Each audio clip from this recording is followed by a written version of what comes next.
اونچی کرتے اور اپنی آواز کو کھینچتے.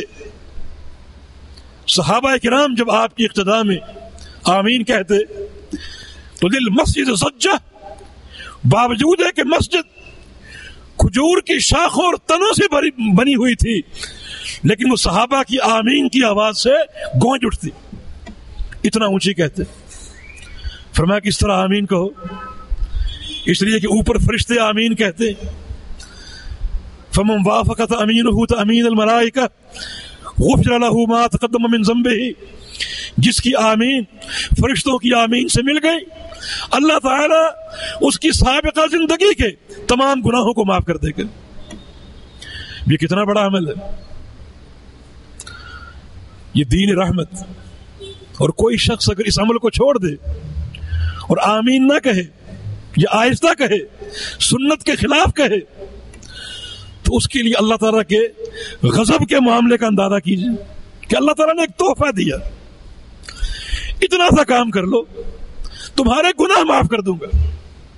اور آپ یہ کہہ کر چھوڑ دیں، ٹھکرا دیں کہ ہمارے ہاں ایسا نہیں، ہمارے مذہب میں ایسا نہیں، ہمارے امام کی تعلیم میں یہ بات شامل نہیں.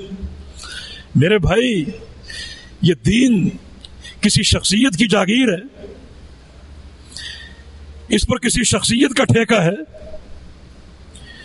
اللہ تعالیٰ نے اس دین کے تعلق سے اپنی پوری خلق پر اپنی حجت کو تمام کیا ہے صرف ایک شخصیت کے ذریعے، اور وہ ہے محمد الرسول اللہ صلی اللہ علیہ وسلم. تو یہ دوسرے تیسرے نام کہاں سے آ رہے ہیں؟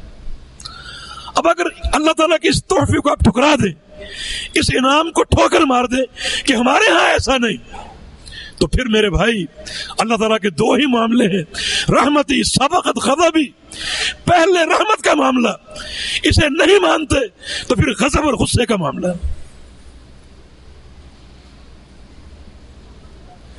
یہ بالکل چھوٹی مثالیں، اس طرح کی 20 مثالیں آپ کو مل جائیں گی. رسول اللہ صلی اللہ علیہ وسلم نے ایک حدیث میں نماز کو بندے اور پروردگار کی مناجات قرار دیا ہے کہ بندہ اپنے رب سے سرگوشیاں کرتا ہے، اپنے رب سے باتیں کرتا ہے. اور کیسے کرتا ہے؟ حالت قیام میں باقاعدہ اللہ اور بندے کے درمیان مکالمہ ہو رہا ہے، باقاعدہ باتیں ہو رہی.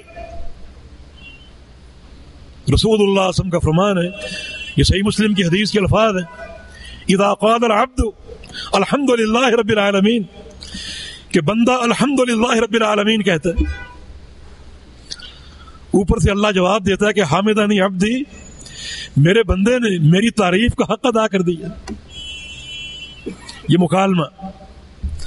بندہ کہتا ہے الرحمن الرحیم، اللہ فرماتا ہے کہ اثنا علی عبدی، میرے بندے نے میری ثنا بیان کی. بندہ کہتا ہے مالک یوم الدین، اللہ فرماتا ہے مجدنی عبدی، میرے بندے نے میری بزرگی بیان کی، میری بڑائی بیان کی. بندہ کہتا ہے ایاک نعبد و ایاک نستعین، اے اللہ ہم تیری ہی عبادت کرتے ہیں اور کسی کی نہیں، اور تجھ ہی سے استعانت کرتے ہیں اور کسی سے نہیں. اللہ فرماتا ہے ھذا لعبدی ولعبدی ما سأل، میرے بندے کے یہی لائق تھا کہ اس کا یہی عقیدہ ہو کہ وہ صرف میری ہی عبادت کرے، کسی اور کی نہیں، اور مجھ ہی سے مدد طلب کرے، کسی اور سے نہیں. میرے بندے کے یہی لائق تھا اور بندے نے اس عقیدے کا اظہار کر دیا. وَلِعَبْدِي مَا سَأَلَ، اب میرا بندہ جو مانگے گا دوں گا، جو مانگے گا عطا کروں گا.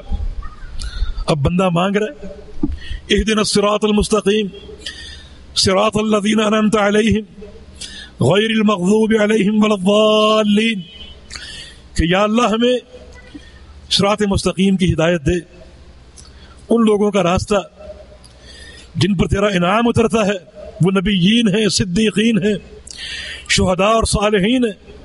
اور اے اللہ ہمیں دو قوموں کے راستے سے بچانا، ایک مغضوب اور دوسرے ضالین. مغضوب علیہم وہ جو تیرے غضب کے مستحق ہوئے، یہ یہودی ہیں جن کے پاس علم تھا عمل نہیں تھا. انہوں نے علم حاصل کر کے اپنے اوپر اللہ کی حجت قائم کر لی, عمل نہیں کیا. دوسرے ضالین عیسائی جن کے پاس عمل تھا علم نہیں تھا, اپنی خواہشات پر چلے, بڑوں کی پیروی کرتے رہے, بزرگوں کی باتیں, فلاں کا فرمان اور فلاں کا قول. یا اللہ ہمیں ان دونوں قوموں کے راستے سے بچانا. اللہ فرماتا ہے ھذا لعبدی ولعبدی ما سأل, میرے بندے کے یہی لائق تھا کہ مجھ سے دین مانگے. بندے نے دین مانگا, اسے دین بھی دوں گا, اور جو مزید سوال کرے گا وہ بھی عطا کروں گا. یہ مکالمہ, اور یہ مکالمہ, یہ مناجات سورہ فاتحہ کے ذریعے کتنی فضیلت ہے, کتنی عظمت ہے کہ ایک بندہ اپنے رب سے باتیں کر رہے اور اللہ جواب دے رہے. اس سے بڑی عظمت کیا ہو سکتی؟ اللہ تعالیٰ نے کتنا بڑا انعام دیا.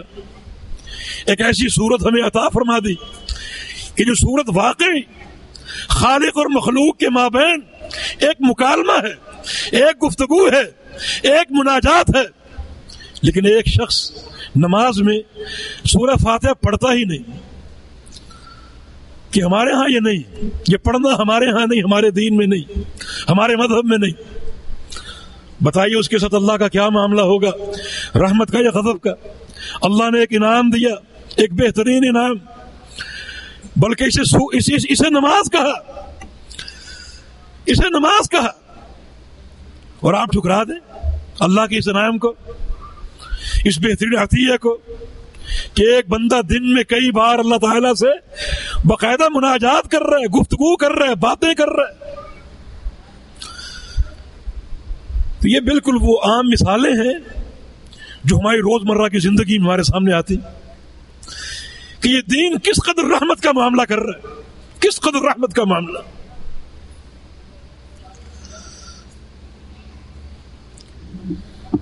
تو میرے بھائی, اگر اس رحمت کے معاملے کو قبول نہیں کرو گے تو پھر غضب کا معاملہ ہے. اللہ تعالیٰ کی اطاعت کرو گے, اللہ کے رسول کی اطاعت کرو گے جو اللہ کی رحمت کا مظہر ہے, اور خود پیغمبر رحمت للعالمین ہے, ان کی اطاعت کرو گے اور ان کی اطاعت کا حق ادا کرو گے تو اللہ تعالیٰ کے بے شمار انعامات دنیا میں بھی اور آخرت میں بھی. بلو انہم فعلوا ما یوعظون به لکان خیرا لهم واشد تثبیتا واذا لآتیناہم من لدنا اجرا عظیما ولہدیناہم صراطا مستقیما. اگر یہ لوگ صرف میرے پیغمبر کی اطاعت کریں اور کسی کی نہیں, ہر معاملے میں, اعتقادی مسئلہ ہو, عبادات ہو, احکام ہو, خرید و فروخت ہو, شادی بیاہ ہو, ہر معاملے میں صرف میرے پیغمبر کی اطاعت کریں, میرے پیغمبر کی مانیں, تو میں ان کو 4 نعمتیں دوں گا.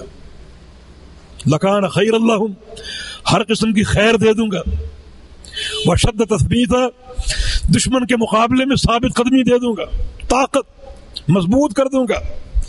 تم غالب ہوگے, دشمن مغلوب ہوگا. اور یہ اللہ کا کام ہے. یہ غلبہ حاصل کرنا یہ ظاہری وسائل کے مرہون منت نہیں, بلکہ یہ اللہ کی توفیق سے ہوتا ہے. مسلمان میدان جنگ میں اگر شکست کھاتا ہے تو اس کا ایک ہی سبب ہے, اور وہ یہ ہے کہ مسلمان کو اس کا پروردگار چھوڑ دے. اللہ اگر ساتھ ہے تو دنیا کی کوئی طاقت مسلمان کو مغلوب نہیں کر سکتی.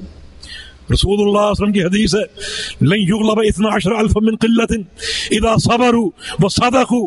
میری امت کا لشکر اگر صرف 12,000 ہو, صرف 12,000, صرف 12,000, چاہے کوئی بھی دور ہو, کوئی بھی زمانہ ہو, اس دنیا میں ملایین اور بلایین انسان بستے ہیں, لیکن میرے ماننے والے مسلمان صرف 12,000 ہو تو دنیا کی یہ ساری طاقتیں مل کر ان 12,000 کو مغلوب نہیں کر سکیں گے, ان پہ غلبہ نہیں پا سکیں گے.